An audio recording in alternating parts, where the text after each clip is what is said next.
back like we never left. Oh, yeah, there you go with that rap shit again. What up, y'all? Welcome to Test Run Podcast.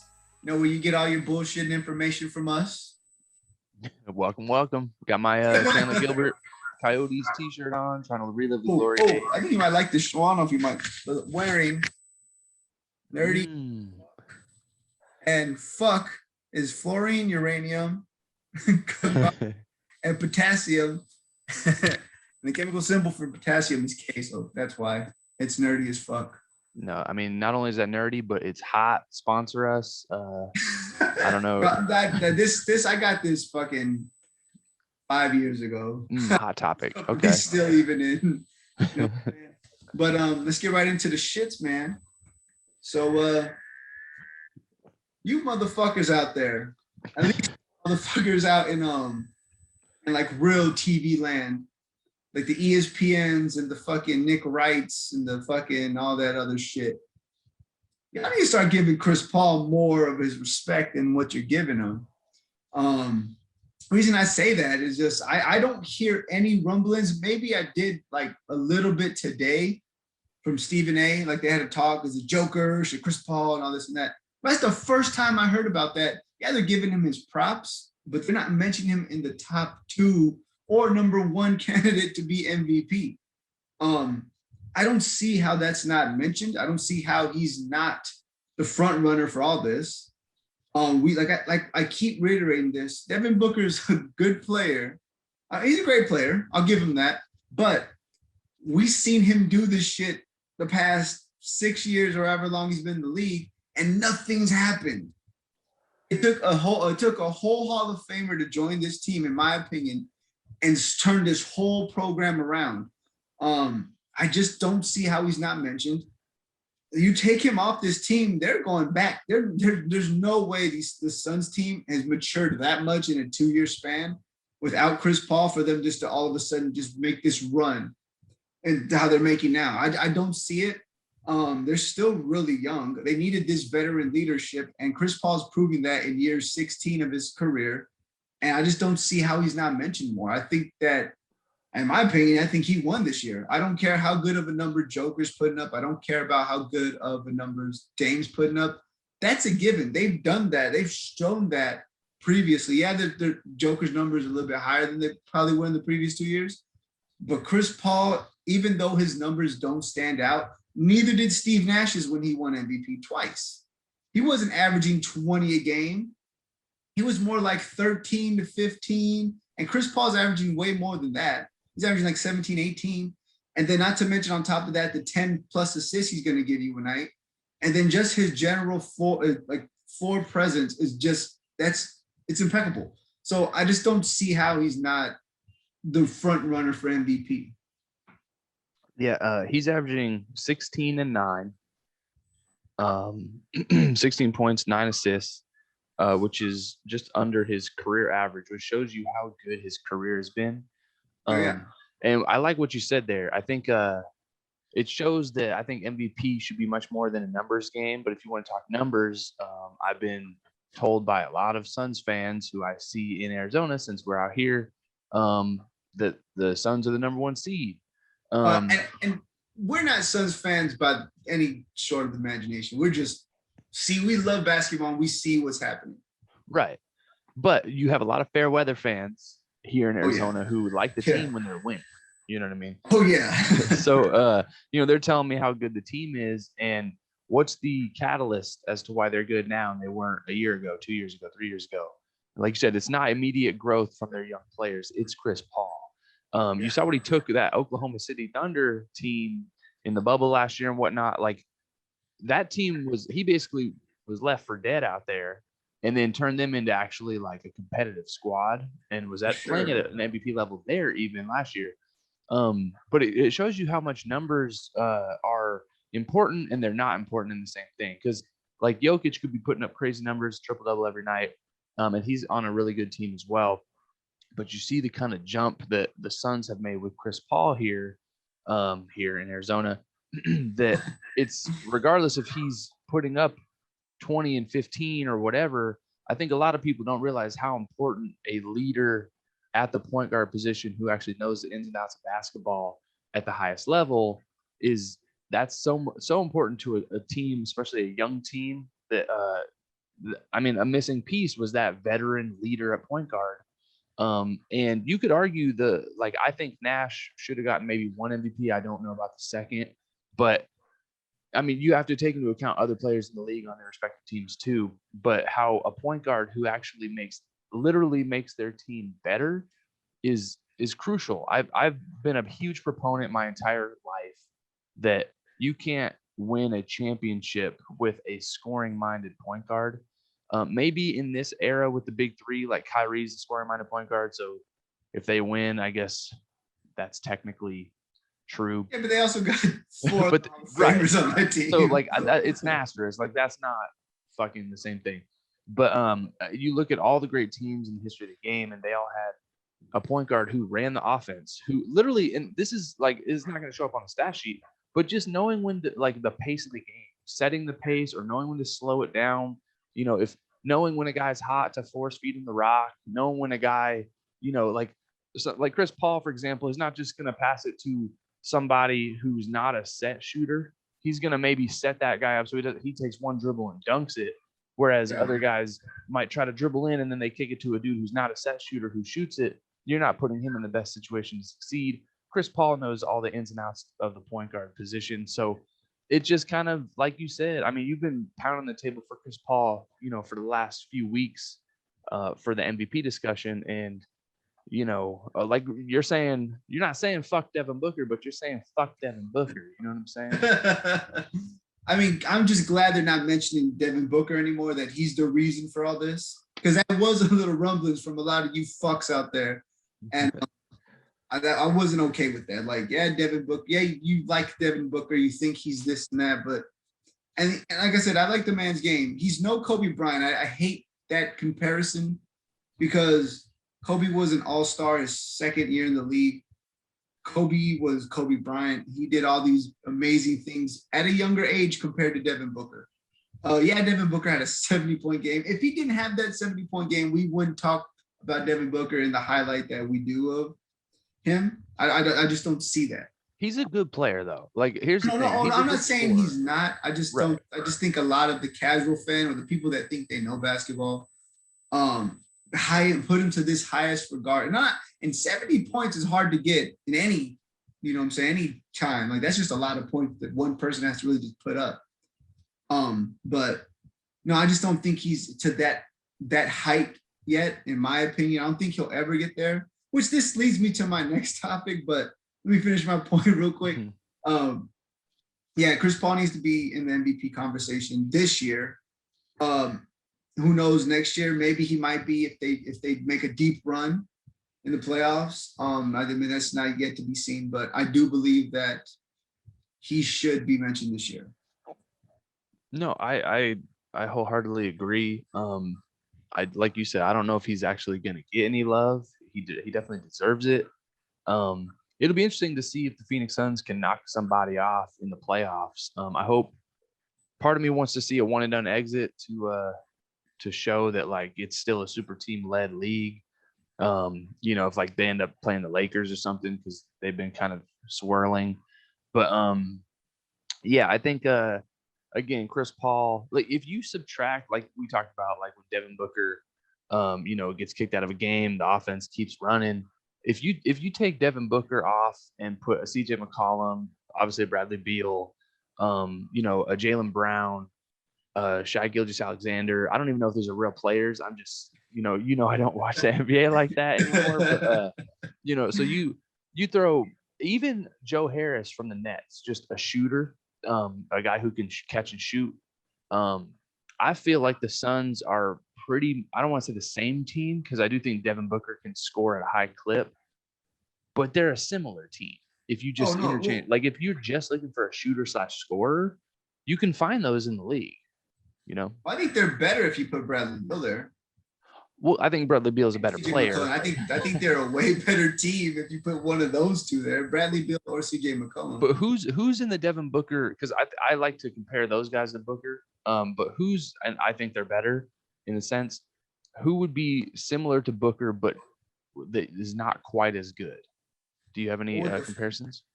What the fucks tell me there's nobody because he's compared to Kobe Bryant. But right. But this brings me to my next point. But like, then I'll get back to yours real quick. We got to stop comparing people to legends, like at a young age, because that's not true.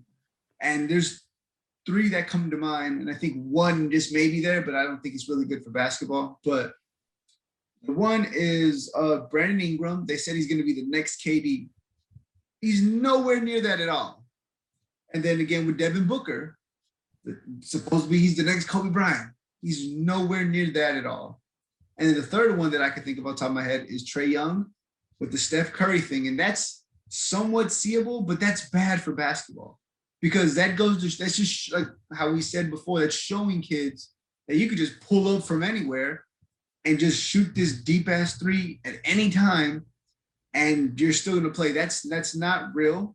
That's not how basketball really is. If you think that, those 2 have definitely special privileges to do that. Anyone else that were to take those shots, they're getting taken out the game.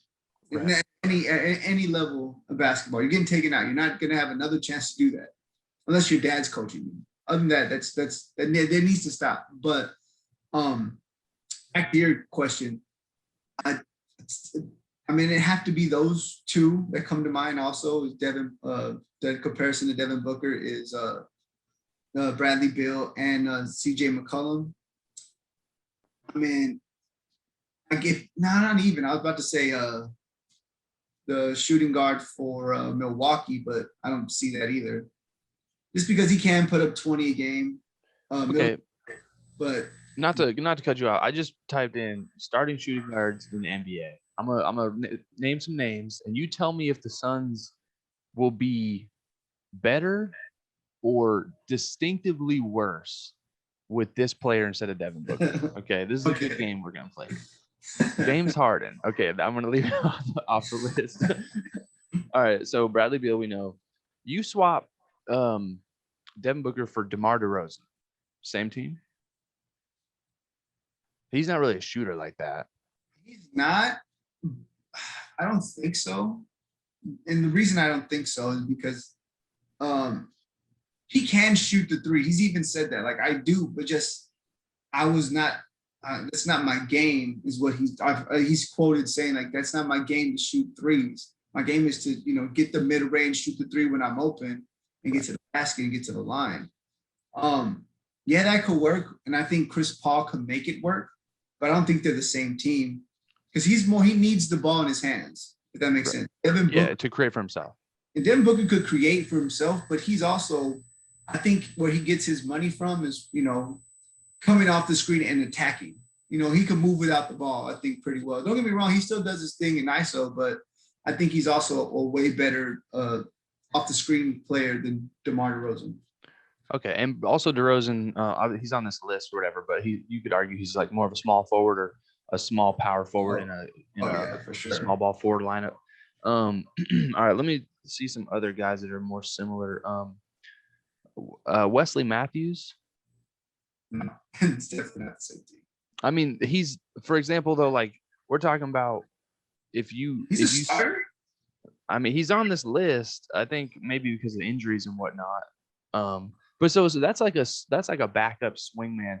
Devin Booker comes out the game. Wesley Matthews he stretches the floor, and I feel like with Chris Paul, it's a similar game plan. You know what I mean? You're not just objectively way worse with Wesley Matthews on the floor than Devin Booker. No, you're not, but I think with him too. I mean, he's had such major injuries. I'm still surprised he's able to be in the league as he is now. Right. He tore his Achilles.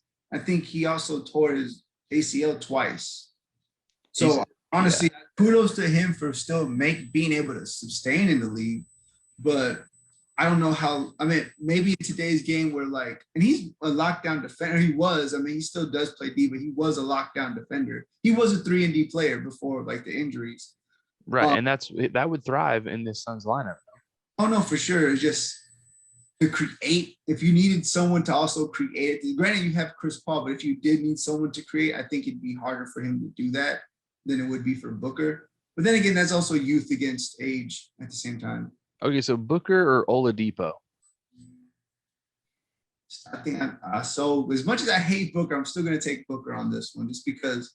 Oladipo is kind of the same thing. I mean, a lot of people kind of gave up on him. I'm not saying that we would if we had to like choose between them and we were to switch out, but I mean, that does play a factor. He is a small two. Devin Booker is a legit 6'5", 6'6". Oladipo 6'3", 6'4". He does have. I think Booker's 6'4", 6'5". Is he okay? I wasn't sure. I thought he was 6'4", 6'5", 6'6". I wasn't sure, but you know what I'm saying. But I'm saying, so the question though is if you take Devin Booker, if you replace Booker with Oladipo, I think it's a similar squad. Oladipo, I don't see those ones. I don't see. So you think Oladipo would make them worse than Booker, like substantially worse? Like, they're not a number one seed clicking at the, with like Chris Paul could get a lot out of Oladipo more than another point guard. But like you're saying, Booker takes him to another level that Oladipo with this squad wouldn't. So I guess how I'm thinking about it outside of that, we've seen Chris Paul last year literally take a trash team. Right. So like, I can't sleep on Chris Paul's greatness. So I guess the way I'm looking at it is how this particular player fares against Devin Booker, in the sense that if we're switching them out, I got to see how I'm looking at a one-on-one battle compared to them two on the court. Because I think he's going to make trash look like fucking gold. Well, I think that is my point. I was more so talking about, like if you replace Booker with one of these guys, I'll just throw a couple out. Oladipo, Zach LaVine, Gary Harris, Chris LeVert, Jaylen Brown, Etuan Moore. I don't know about him. Fred VanVleet. So to me, if you take Booker out and put one of those guys in, it's similar more so. Well, if you take looking at it that way, correct. You're right. Looking at it that way, then yeah. Like I said, I'll take Booker over most of them though. Than you. I'm sorry. I'll take Booker over most of those guys, but I feel like, would you rather have Booker and a backup point guard or Chris Paul? No, I'm having Chris Paul, but I'm taking. But in that case, then I guess I just misunderstood your question. I'm taking Chris Paul with any of those guys. Right. You could give me the dude we just mentioned, something more. Etuan Moore. I'd take him too. Like, and let's run. Well, and that's the thing. So it's, to me, as good as Booker may be individually, it just kind of puts a premium on a point guard. If you have an elite point guard, you can squeeze more juice out of a shooter at the shooting guard position or a 3-and-D kind of player than if you have. I mean, you have to be a special shooting guard like Kobe, Joe Johnson, Trace McGrady, those kinds of guys like Joe Johnson played with Mike Bibby, but so it was almost the reverse. Joe Johnson was more like the playmaker and Bibby was like a 3-point shooter. But, Kobe playing with Derek Fisher, like either you need the point guard to perfectly complement the elite shooting guard, or you need the point guard to be able to make everybody better. And I think Booker, as good as he may be individually, this open gym, we double team an open gym. You need to, as a casual fan, they might think Booker's, like you said, the next Kobe. And real hoopers kind of know that it's the point guard position can make everybody better, and you can plug and play shooters. That's why this era has like LeBron James, James Harden, even the non-point guard playmakers. You surround them with shooters, and then they can kind of make anybody look decent enough. Yeah, but I definitely agree. So yeah, but no, I think Chris Paul's going to take anybody and make them try. But like, if we were to switch that and put like Kyle Lowry there, Rondo there, I think Fred VanVleet, because he is, I think, the starting. No, he's not starting point, but he can play. He's a combo guard. I think he's like that two, but can't really guard the two. Right. But he has to guard the two, so he's more. Yeah. I like Fred. I do too. I think he's nice. But I think that's like, switch them out for Chris Paul, and the Suns are worse. They're not the number one seed. I think they're in the playoffs, or they're playing in that play-in tournament, which we're about to get into. Right. But yeah, I think Chris, there's just no way around it for me that Chris Paul is not the reason this Suns team is where they're at. And yeah, to make one more point, I believe Ricky Rubio was the point guard last year, right? He was, I don't know if it was last year, but he definitely was the point guard for the Suns, and that never worked out. Well, so for example, like I think what makes Chris Paul still one of the best point guards in the game is we know he can make plays. You know, he's done that his whole career. Um, but he can also score the ball. He can Oh shoot the no, for basketball. sure. So like, and with the best of them, if he wanted to go get 20, he can do it. And I feel like some of the guys we listed, like Ricky Rubio, Rondo, or even if you go like a John Wall, um, most point guards in the NBA, their role is either play make or score. They don't have both like at a high level. And I used to equate like when people come out of high school, like the different levels of college basketball, you know, you have D1, D2, whatever, JUCO. Like if you go to the JUCO level, you got dudes who will make the team because they could have stupid bounce, but they can't do anything else, or they can really shoot, or they have really good size, but they only have like one trait that can make them play at a higher level than high school. Obviously, it's integrated with D1 talent. JUCO is kind of a gray, fluid area. But when you get up to like D2 or D1, you have like high major, blah blah blah.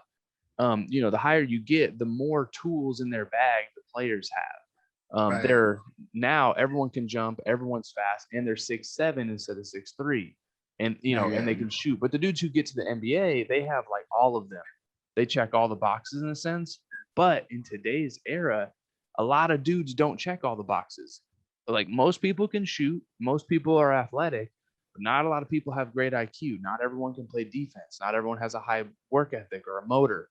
Or you have that, but you can't hit the broadside of a barn. So like Chris Paul, you got point guards who like are freaky athletic, or you know, Rondo just now was able to sort of have a jump shot, which is if he would have had this his whole career, you know, I think it's more off of opportunity. But like a lot of these point guards can either their job is just to come down and set up the offense, or their job is to lock up like Patrick Beverly, or their job is to go get you buckets. Chris Paul can do all three. He can play defense like he needs to, play smart. He can score the ball when his team needs, and he's going to make plays for everybody and then put your team in a situation to succeed. And I think that's why he's playing at an MVP caliber pace right now. And, you know, when you watch games, it's such an up and down game, like having his mental fortitude out there. It'll be interesting to see how they do in the playoffs. For sure. And, you know, now my rant is over. On to the next topic. But yeah, so LeBron, man, your boy, it's not filling the bubble, the playing tournament too much. And I think the reason he's not playing, and I think a lot of people suspected because they're dropping. He didn't think he'd have to be in this position, and it's fucking up the format to where if he loses to the team, he's not going to be in the playoffs. Wouldn't that be funny to see? It would be, because then again, it'd be funny if they cut the thing out, and then now who's really making a narrative for themselves again? Man. You know what I'm saying? Like now we have to have a whole different conversation. And Dr. J's points to me will make a lot more sense, like we talked about in the last pod. Well, and I actually saw a thing. He also made the comments he may not be 100% ever again. Did you see that? Yeah, and that's a given. I mean, I mean, he's older. No, yeah, and I don't think anyone ever thought, if someone really thought LeBron was just going to be LeBron James continuously, even then, I mean, yeah, his numbers continued. But here's another thing with that. He's also a grown man playing against, in all defense to them, compared to him, children. They're all 20. Like, if you really look at it, it's the average age of the NBA right now is probably what, 24? Maybe young. 25. There's no OGs. Oh no, and he's the OG. Like he's 10 years older than them. Than everybody, basically. Well, he's and I was talking to hey, my boy, saying, you know, there's pro hoopers, but there's no pros anymore.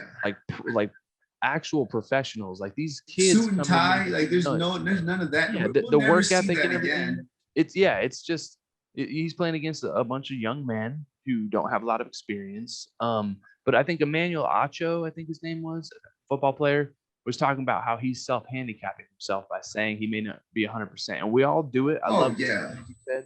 where if he says I may not be 100%, and then when he doesn't play well, it's like I told y'all.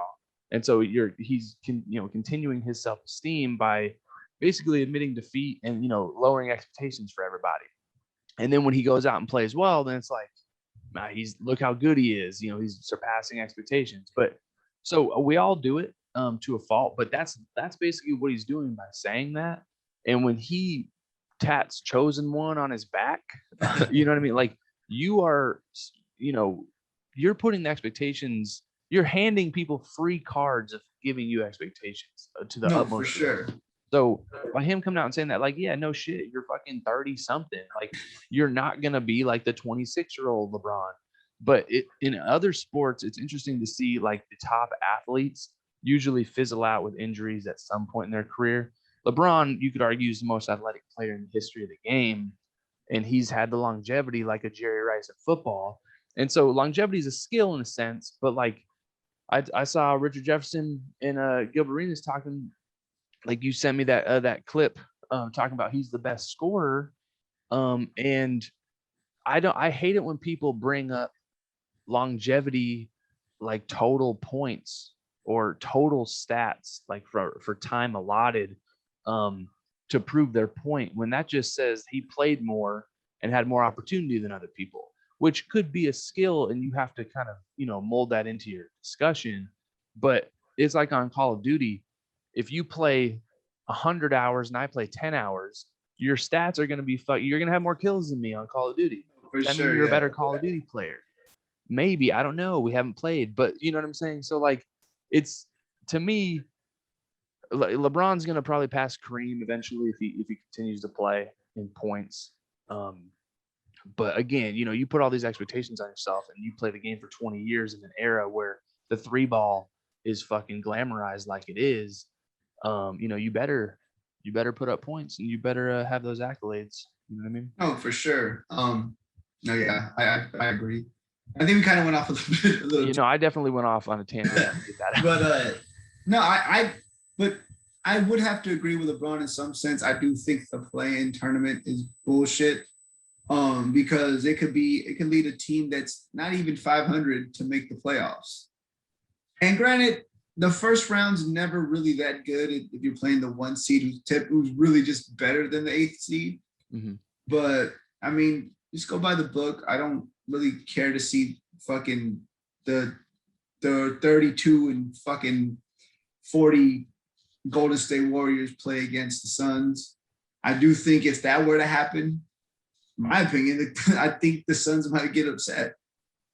Right. Well, and I think because all you need really is Curry to go off for 4 games, and he's proven he's better than Chris Paul time after time. In a sense, as far as offensively, in a head-to-head matchup, he has the will just to go and do whatever he wants.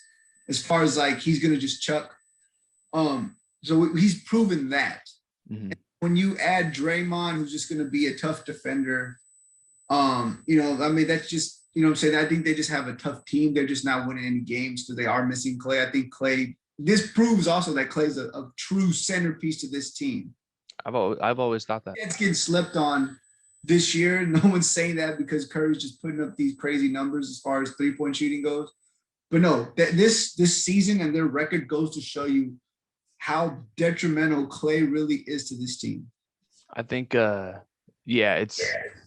I mean, if I'll mention Curry here for a second, although not my favorite cup of water to talk about when basketball. He's shooting like 17 threes a game. Like, I mean, if he shoots 40 to 50%, he's hitting 7 to 9 every night. Again, like Ray Allen took like 5 or 6 a game. It boggles my mind at how, like, yeah, everyone wants to say he's the best 3-point shooter, blah, blah, blah.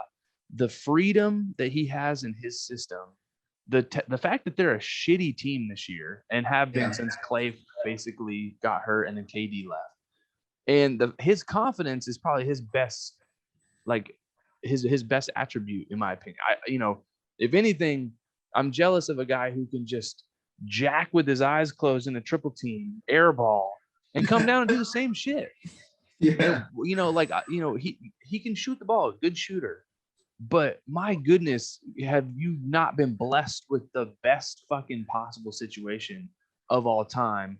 And his All time. dad's fucking Del Curry. His brother's a good shooter too. So like, I just feel like, you know, and again, the Warriors, you know, they built it the right way through the draft, and you know, Mark Jackson should get a lot of credit too. He didn't get to see that through, but to me, Clay is such an underrated piece of that squad because of what he can do without the basketball is incredible. You know, like that one performance where he dribbled like 9 times or whatever it was, where he had like 60 off like he barely dribbled the ball. I think, yeah, it was. I thought it was 3 times, but I think it was 9. Some, which is ridiculous, right? Some ridiculous, like to not dribble off. Here, your previous question about Devin Booker. I think they'd be better with Klay Thompson. Well, I think that is no, that's a given. Potassium K, yes, that's like, you know what I mean? Like to me, is Livewire Mountain Dew the best Livewire it is. I think Klay is extremely important, and again too. So Steph Curry, people send me highlights of Curry, and it makes me throw up every day. So thank you for adding to my weight loss. But I literally sometimes I see some posts where he just dribbles into 3 people and chucks, and when he hits it, it's beautiful to everybody. They want to fucking come all over him. And when he airballs, it's just not that they're making excuses for him, but they just give him a pass. And I remember watching him at Davidson. He got the same treatment as Jimmer Fredette. He gives the ball up, and it either immediately demands it back, or his teammates are only looking for him to shoot. What a gift! What a situation to be able to just jack up whatever the fuck you want. And you know, if you're a good shooter, by all means, but again, it's ruined basketball for me. And when you're shooting 15 fucking threes a game, you better hit 8 of them. I mean, like, for sure, yeah. But what I was gonna say, you know, with Clay is if you have another Sharp with Clay, it just naturally, again, how it's like 5-out basketball, it creates more room. I'm thinking of myself at LA Fitness, aka Sporta, and I go in, I hit a couple deep ones, or people who play with me before, they guard me a little tighter. And so sometimes dudes will face guard me at half court. I'll just stand at half court knowing I won't get the ball. And then it basically is 4-on-4 with more space. So having Clay, it's like you have one less defender that is ever going to even come at you. And I just wish he'd act like a mature grown man when he hits a 3. Act like you've been there before. Yeah, right. Hit it. But I think we went on another tangent. I did. You got me wrong. But yeah, like I don't even know how this in-game tournament or in-play tournament's gonna work. Like, do they play one game? Do they play a series of 7, best of 7, best of 5? How's that being done? That's what I was gonna ask. No clue, by the way. Let us know in the comments. And I probably won't be watching. But I was gonna say, if the NBA really wanted to make it more competitive and shit, they need to make these playing games, or the first round even, just like 3 to 5 games. Go back to a smaller format, because it not only shows how insignificant the regular season is, but these first few rounds, like, to me, you don't have that Warriors, Dallas Mavericks, We Believe or whatever team anymore. Yeah. Like, the super teams are so up here, and the 8th seeds are so down here that, you know, a playing game now, like, or whatever, I just feel like I get trying to give more people an opportunity. But with the lack of parity in the entire league, it's like, why are we adding more games to it? I think LeBron's coming at it from a different angle, not from let's make this the most efficient basketball. It's, if he was the 1 seed, he wouldn't care. He wouldn't care at all. But he's down there fucking. Last time I checked, he was the 7th seed. They're in the bubble. No, because they won last night. Right. I don't know if they solidified themselves not to play, but at least for now, they don't have to play in it. And that's why he's saying, like, I don't want to play in it. Imagine if he loses a fucking play-in game or series or whatever the fuck, however they're gonna do it. That would hurt y'all's favorite player's legacy out there, fellas. Right. I mean, but that's not. I digress. That's not my favorite player. Never will be. I did like him when he was on Miami. He was the villain. But, don't proclaim you're going to win 6, 7, 8, whatever. Just play basketball, man. Then leave after 4. Yeah, it's because 2. couldn't fucking beat the Mavericks. And he shouldn't even have the one because fucking Ray Allen made that 3. So we can get into that on another one. But, no, I think sports in general, like you said earlier in the pod, we need to stop comparing people. And also, it's kind of a stupid thing to try to compare people of who the best ever is. Because Andrew Wiggins, he did not be compared to LeBron James at all. That was stupid. Just because he had bounce out of high school, people thought he was didn't that was horrible. But, no, I've definitely got off on a tangent tonight. So hopefully, that's cool because they flowed. I mean, let us know shit. Like if I'm off my rocker, or should I give Steph Curry more love? Can't stand it when he does that. I think I asked does he do that after air balls? Maybe he does. It's a lesson learned. Anyway. Yes, please like, comment, subscribe, all that other good shit. Tell us how good of a job we're doing. Or how shitty of a job we're doing. Let us know. Chris Paul, is he your MVP? Who's your MVP? Do you hate LeBron? Do you hate Steph Curry? Or is that just me? I don't hate anybody, but we're talking basketball. On the wood, in between the lines, it's a little bit different. So do you dig this fucking play-in tournament that they have? Yeah. Let us know. Let us know. And we will be back on the next one. This is Quest Group Network. Let me do that again. This is Quest Group Network. Fucking Test Run Podcast. We'll see you guys on the next one.